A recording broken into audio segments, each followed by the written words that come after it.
Hi. Interesting video. So this is all about the mind and how you have different layers of your mind and how they all come together to function. So you have the subconscious mind, and you also have the unconscious mind, and then there is the conscious mind. Eventually the conscious mind takes over the unconscious, but we'll get to that. So first of all, the unconscious mind is what is programmed and puts us to sleep after we get through theta phase. So let's go back even further a little bit. You are programmed at the point of conception by your mother's DNA and by your father's DNA. And then once you are born, you are programmed by nurture and nature, by by the things surrounding you, friends, beliefs, gender, identity, religion, disbeliefs, traumas, how much you're cared for, how much you're neglected, how much people show up for your feelings as a child, right? So from birth to 7, your mind is in this theta phase where it's just absorbing all of these things, right? And then by that time of age of 7, what happens is you form an identity. That is your unconscious mind, right? It's that seat of your habitual behavior. That's that paradigm that I've been talking to you guys about all this month. So your paradigm is your unconscious mind.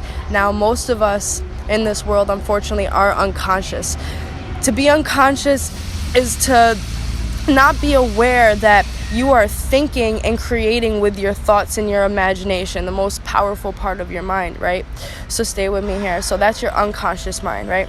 So your subconscious mind is what brings out the actions, actually causes the body to move and everything. It is your constant servant, right? It's working for you 24/7. And the way that the subconscious mind works is when you're thinking stuff, it goes through those thoughts. It goes through them based on what you have in your unconscious mind, what you believe that you need, what you believe that you want, and what you believe that you desire. So these things are based in past, here, now, and future, right? And what happens is you can get stuck in the past. This is where depression comes from, right? You keep reliving experiences that cause trauma because you can't let them go. This keeps you trapped in your unconscious mind. Or you're too set living in the future, which causes anxiety because you're not appreciative of where you're at right now. All you are doing is looking that way and trying to grab it and trying to grab it and trying to grab it. It's kind of like there's a piece of candy hanging in front of your face that's tied to the top of your head that you won't be able to reach. And then there's your conscious mind, right? Your conscious mind is the part of your mind that is aware of the fact that you are thinking. So when you're say in your mind right now, the grass is green, without saying it out loud. You can hear it. That's your conscious mind.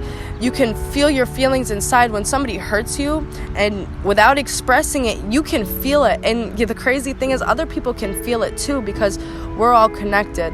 It's a really cool thing.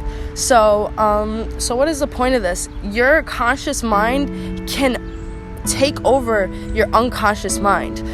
We create the worlds we live in, and this is why a lot of us experience a lot of pain and trauma over and over and over and over and over and over again because it was programmed in our mind at such a young age. So those feelings keep coming up. They keep coming up. And every time we try to break through to something new, a smoke screen comes up. Bob Proctor and Napoleon Hill call it a fear barrier. So, right, you have a dream to do something and you start going this way. You get momentum. You want to do it, but then you get blocked by fear. Your subconscious mind is telling you don't do it, don't jump, you'll fall. Why is it telling you that? Not to keep you from going further. It's telling you that because you've jumped before and you fell. So it's a memory and it's protecting you. Yes, it is, but you have to stop protecting yourself. You have to step out of the war that is the false war that's in your unconscious mind so that you can wake the unconscious mind up. Do you know what happens when you wake up the unconscious mind? When you wake up the very thing that controls the seat of your habitual behavior? Think of your mind like layers, right? You have your face that expresses everything. Inside that face, you have your awareness of your thoughts, right? That's your conscious mind. Inside that conscious, in your conscious mind, resides inside the unconscious mind, right? Really cool things. And all of that is worked by the subconscious mind. So your subconscious mind is kind of like your secretary. It sits in the middle of 1 and 2, and they kind of go back and forth. And this is where you get the indifference in the mind and the indifference in the ideas, when you want to do something versus when you don't want to do something, when you think something is right versus when you think something is wrong, right? So what happens is, once you marry, hi Vicky, once you marry these two things and you understand them wholly and completely, and that's what I teach, that's when you can wake up your unconscious mind and you can become fully conscious, right? And now your subconscious is working directly with the conscious mind.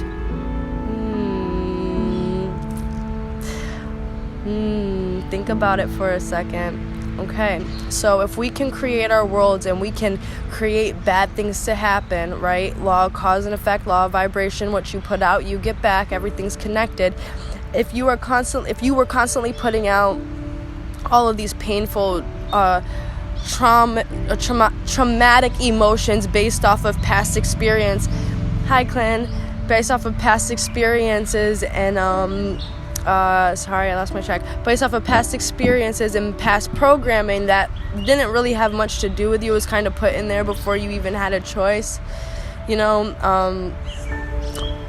what makes you think that you can't create beautiful things? What makes you feel like on the other side of this wall, all of those things that you desire, that freedom that you desire, living that life that you choose, is all over on this side? If you've been creating on this side your whole life, what makes you think that you can't create over here?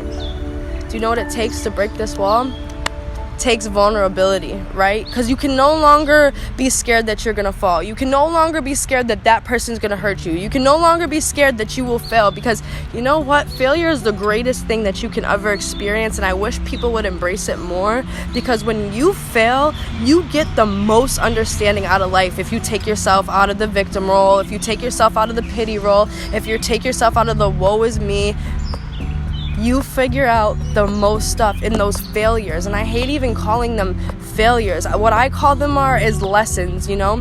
Things are not always going to go your way. We are adults now and we have to accept that, right? They are not always going to go your way. So when they don't, it's because you have asked for something that's on this side of the wall, and you have to learn something over here so that you can get strong enough, so you can get the intelligence, so you can get the understanding to break this and come here. You know, no doctor's out here doing heart surgery without going to school first. There's a freaking reason for that. You know, all of this, mastering the mind, creating your own world, yes, it is our divine birthright. It is our sacred right as God's greatest creation. But it takes work, and you have to earn it, and you have to love yourself so much, and you have to love this world so much that you're gonna do it. Because let me tell you something, when you heal yourself, you heal this whole world. When you wake yourself up, the people that you're around will wake up. And when the whole world wakes up, that's when peace comes. That's when peace comes. Because we're not doing dumb things anymore. We're not speaking out of anger anymore. We're not speaking out of anguish anymore. We're not speaking out of war anymore. That's done. That's dead today. We need to stop. We are indifferent, and it is the most beautiful thing in the world. Do you know what indifference means? It means we have a choice. And for you to look down on somebody else's choice is to suppress your own self, because that means that you're not supporting the fact that we have choice in the first place. You have to love everybody's choices. And I know some choices hurt you and hurt others. I get it. But in pain, we learn the most lessons.